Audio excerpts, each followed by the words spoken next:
Assalamualaikum warahmatullahi wabarakatuh.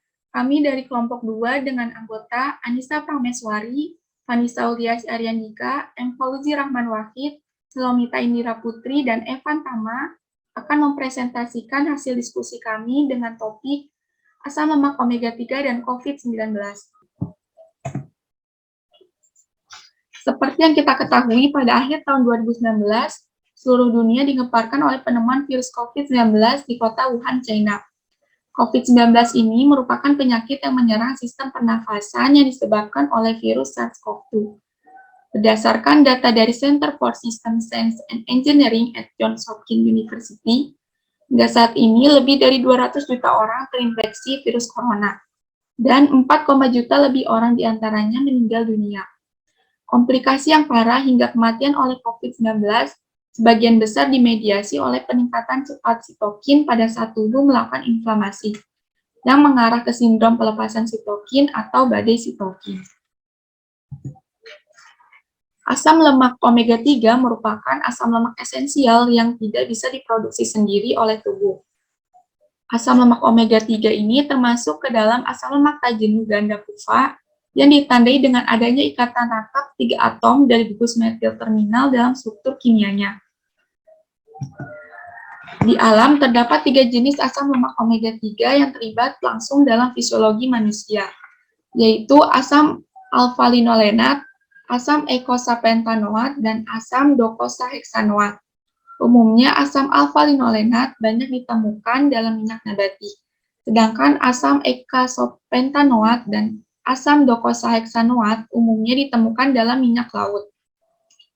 Asam lemak rantai panjang omega 3 dari minyak laut memiliki aktivitas biologi, termasuk secara langsung dan tidak langsung dapat memodulasi respon inflamasi dan sitokin.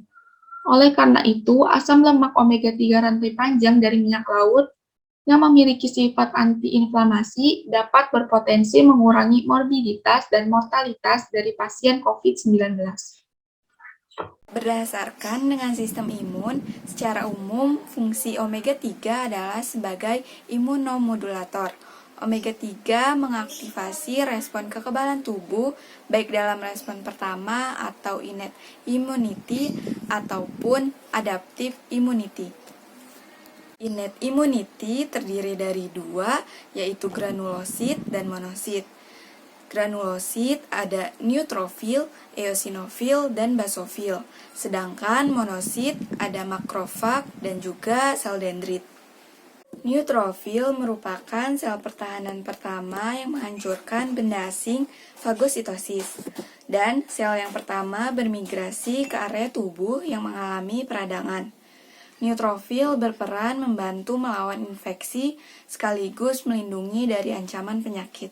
Eosinofil merupakan sel darah putih yang berperan aktif dalam sistem kekebalan dengan mengatur alergi akut, investasi parasit, dan proses inflamasi.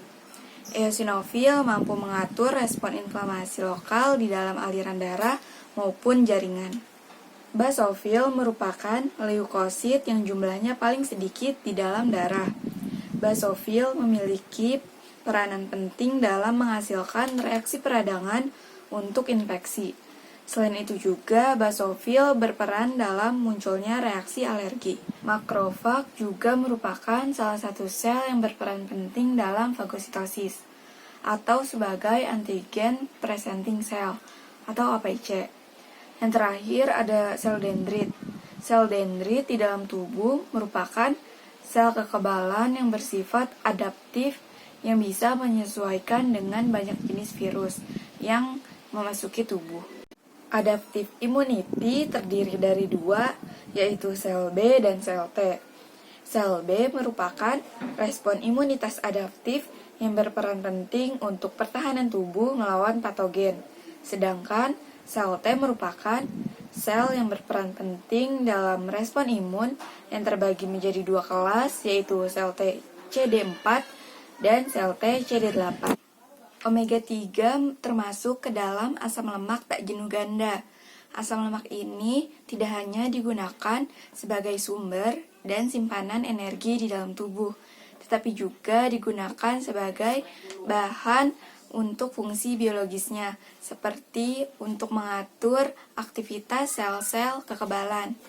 Sel-sel kekebalan tersebut diantaranya seperti neutrofil, eosinofil, basofil, makrofag, sel dendrit, sel B, dan juga sel T.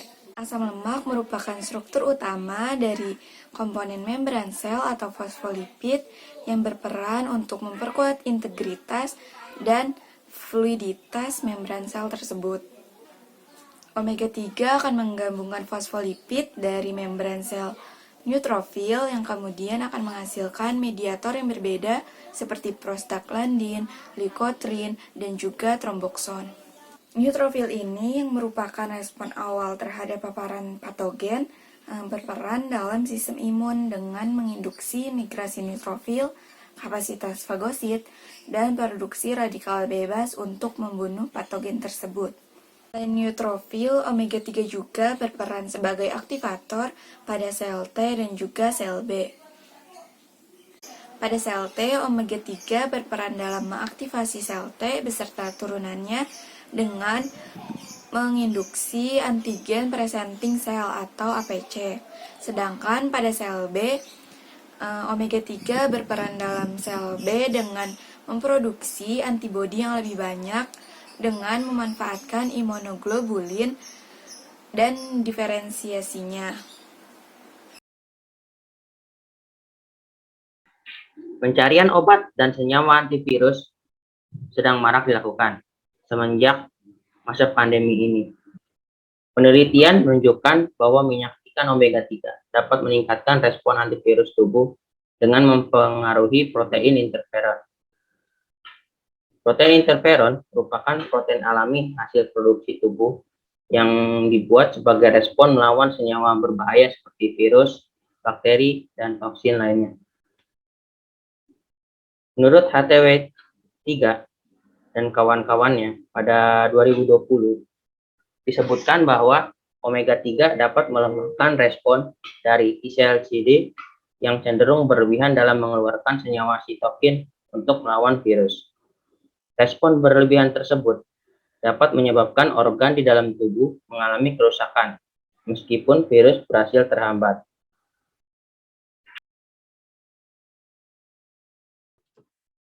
Mekanisme kerja omega 3 sebagai antiinflamasi.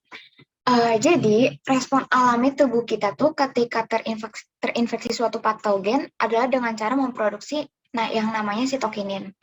Nah, akan tetapi produksi sitokin yang berlebih ini justru akan berpengaruh buruk terhadap kondisi klinis. Nah, omega 3 ini mampu menurunkan aktivitas berlebih dari pengeluaran sitokin di dalam tubuh. Asam lemak omega 3 memiliki sifat antiinflamasi yang dapat mengurangi pelepasan sitokin akibat infeksi COVID-19. Jadi sebagian besar penyakit atau kematian yang disebabkan oleh COVID-19 ini dimediasi oleh peningkatan cepat inflamasi sitokin.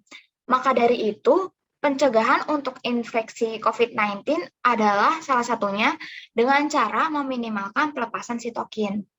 Omega 3 yang ditemui banyak di dalam minyak ikan dapat memodulasi respon inflamasi dan pelepasan sitokin. Jadi omega 3 ini mampu menurunkan sitokin proinflamasi, yaitu ada TNF-alfa, IL-1 beta, IL-6, dan IL-8. Di dalam omega 3 ini, dia punya kandungan utama, yaitu berupa asam alfa-linolenat atau ALA, terus juga ada asam eicosapentaenoat atau EPA, dan juga ada asam docosahexaenoid atau DHA. Nah, oke, selanjutnya itu ini. Tadi kan kandungan utamanya ada EPA dan DHA. Nah, jadi EPA sama DHA ini merupakan substrat untuk memproduksi IRM yang berfungsi untuk menurunkan produksi sitokin nanti si IRM ini. Nah, fungsi IRM itu ada resolvin E1, resolvin D1, dan protectin D1. Mereka fungsinya untuk menghambat migrasi transendotel neutrofil, sehingga bakal mencegah infiltrasi neutrofil ke tempat peradangan.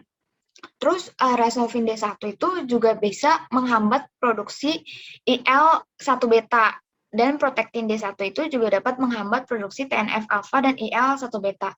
Jadi yang TNF-alfa, IL-1 beta itu merupakan apa ya, proinflamasi yang tadi gitu, yang harus ditekan gitu, supaya inflamasinya supaya sitokinnya nggak makin banyak kan. Nah, terus selanjutnya ada prosesnya ini. Jadi si omega 3 ini bakal memblokade sinyal TNF-alfa dengan cara mengaktifkan respon protein. Jadi kehadiran EPA sama DHA di dalam sel inflamasi, dia bakal memblokir aktivasi faktor transkripsi proinflamasi kunci, sehingga memperlambat seluruh inflamasi intraseluler. Nah, efek ini tuh merupakan permulaan dari aksi asam lemak omega 3 ini pada reseptor berpasangan protein G membran GPR40 dan GPR120. Nah, lalu kemudian tuh si EPA sama DHA ini bakal menyisipkan fosfolipid membran sel dan akan mengganggu rakit lipid untuk membongkar reseptor permukaan, sehingga akan menghalangi sinyal inflamasi yang masuk. Nah, terus selanjutnya itu ada mekanisme yang lain melalui hambatan NF-κ-beta. Jadi salah satu caranya itu kan melibatkan PPAR. PPAR sendiri itu merupakan kelompok reseptor nuklir yang memiliki karakteristik untuk mencegah gangguan metabolisme dan memiliki peran dalam mengatur sel satelit. Nah, omega 3 ini dapat menghambat aktivasi PPAR dengan cara kenapa sih omega 3 itu menghambat PPAR? Karena PPAR itu merupakan regulator penting yang terlibat di dalam peradangan. Omega 3 ini mampu mengikat PPAR yang mendorong aktivasi dan mengubah ekspresi gen proinflamasi tadi. Nah, selanjutnya omega 3 bakal menghambat aktivasi nuklear faktor Kb atau NF-κ-beta dan mengurangi pelepasan sitokin dan protein inflamasi. Baik, setelah tadi dipaparkan mengenai omega 3 dan kemampuan serta mekanismenya dalam memodulasi sistem imun serta antiinflamasi sebagai respon terhadap infeksi SARS-CoV-2, pemaparan selanjutnya ada pada skala yang lebih besar, yakni penelitian terkini dan potensi omega 3 dalam treatment COVID-19 di masa depan. Didasarkan pada dua jurnal internasional, yaitu dari Zapata et al. Dan Acer et al., diketahui bahwa kondisi dari keparahan akibat COVID-19 ini berkaitan dengan O3I atau Omega 3 Index. Nah, apa itu? Omega 3 Index atau dalam bahasa Indonesia disebut indeks omega 3 merupakan persentase dari kandungan omega 3 secara umum, secara khususnya yaitu EPA dan DHA dalam sel darah merah. Nah, kehadiran dari senyawaan ini di dalam darah itu menghasilkan pengaruh positif terhadap penanganan COVID-19 oleh tubuh. Yang pertama yaitu menurunkan keparahan masalah klinis. Pasien dengan indeks omega 3 yang rendah cenderung memiliki keparahan yang tinggi terhadap COVID-19. Setidaknya 4,52% indeks omega 3 dalam darah itu mampu mengurangi risiko dari penggunaan ventilator di ICU. Kemudian ditemukan bahwa pasien dengan indeks omega 3 yang tinggi memiliki saturasi oksigen dalam darah juga tinggi.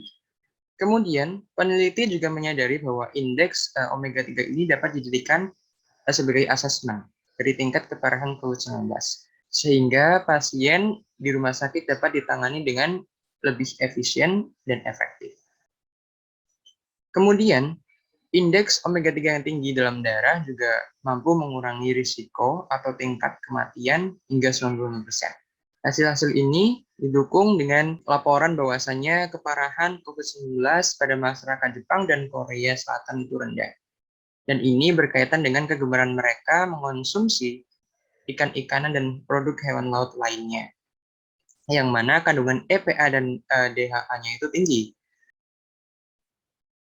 Baik, kesimpulannya, Omega 3 mempunyai potensi yang sangat besar dalam menangani kondisi klinis akibat COVID-19 di segala tahapan.